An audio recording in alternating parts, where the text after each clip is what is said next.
दोस्तों, यह कहानी है बिहार के एक गांव की जिसमें विजय नाम का लड़का रहा करता था। बचपन से ही पढ़ाई में होशियार विजय अपने मम्मी पापा की आखिरी उम्मीद था। विजय के दादा ने अपने समय में बहुत कर्ज ले लिया था, जिसको चुकाने में पापा की पूरी जिंदगी मजदूरी में निकल गई। उनके पास थोड़ी सी जमीन थी जिससे उनका गुजरा हो रहा था। पापा की तबीयत मजदूरी करने से खराब रहती थी, पर पापा विजय को इस बात का एहसास नहीं होने देते थे। विजय को पढ़ाई में इतना होशियार देखकर उसके मम्मी पापा ने हर वह काम किया जिससे वह विजय को पढ़ा पाए। विजय की कॉलेज की पढ़ाई खत्म हो गई थी और वह एक छोटी सी नौकरी करने लगा जिससे उसका खर्चा निकल जाता, और साथ में वह कलेक्टर बनने की तैयारी भी कर रहा था। विजय अपने वक्त का एक मिनट भी फालतू नहीं गुजारता था। विजय ने पूरा समय पढ़ाई और नौकरी में ही लगा दिया।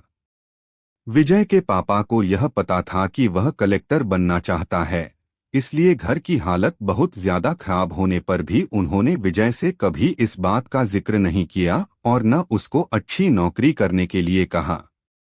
लगातार 2 साल तक विजय पास नहीं हो पाया। उसके बाद भी उसके पिता ने अपना घर और जमीन गिरवी रखकर विजय को आईएएस की कोचिंग ज्वाइन करवाई और उसकी नौकरी भी छुड़वा दी और केवल पढ़ाई करने को कहा।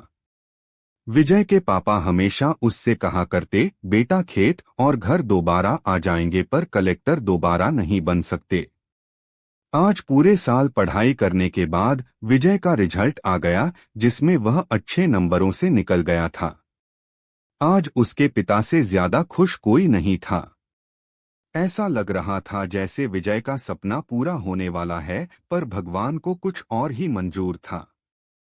विजय का कल इंटरव्यू था और सुबह से उसके पापा की तबीयत खराब थी। विजय के पापा उसकी मां से बार बार कह रहे थे कि विजय को मत बताना, और उस दिन देर रात उनकी मौत हो गई। अब एक मां जिसकी गोद में उसका पति गुजर गया और वह अपने दर्द को भुलाकर अपने बेटे की जिंदगी के बारे में सोच रही थी। मां ने पड़ोसियों तक को इस बात का एहसास नहीं होने दिया कि उसका पति अब नहीं रहा।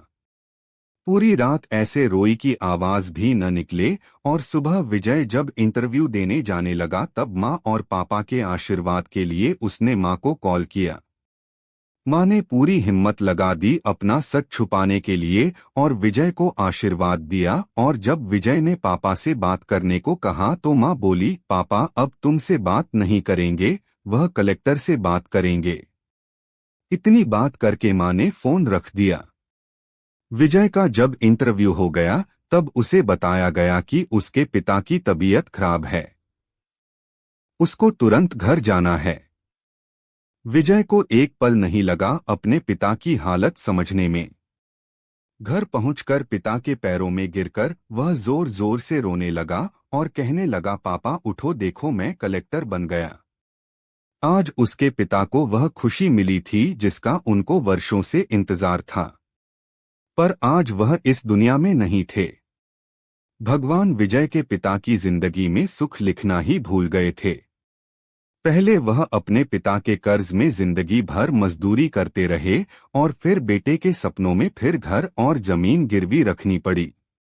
वह जिंदगी में कर्ज लेकर आए और कर्ज लेकर चले गए। विजय के पिता को भले ही जिंदगी में कुछ हासिल न हुआ हो, पर वह अपने लड़के को इस काबिल बना गए कि वह अपनी 7 पुश्तों को बैठे बैठे खिला पाए। विजय की मां ने जो उस रात किया, जिसको करने का जज्बा बहुत कम लोगों में होता है। जब विजय कलेक्टर बनकर घर आया तब मां ने विजय से कहा, बेटा तुम आज इतने बड़े बन गए हो कि हजारों गरीबों का भला कर सकते हो। जब भी तुम्हारे सामने कोई गरीब मदद मांगने आए तो अपने पिता और मेरे बारे में जरूर सोचना। मैं तुम्हारे बराबर पढ़ी लिखी और समझदार तो नहीं हूं, पर इतना जरूर जानती हूं गरीब आदमी की बहुत ही मजबूरियां होती है। तुम कभी किसी का बुरा मत करना।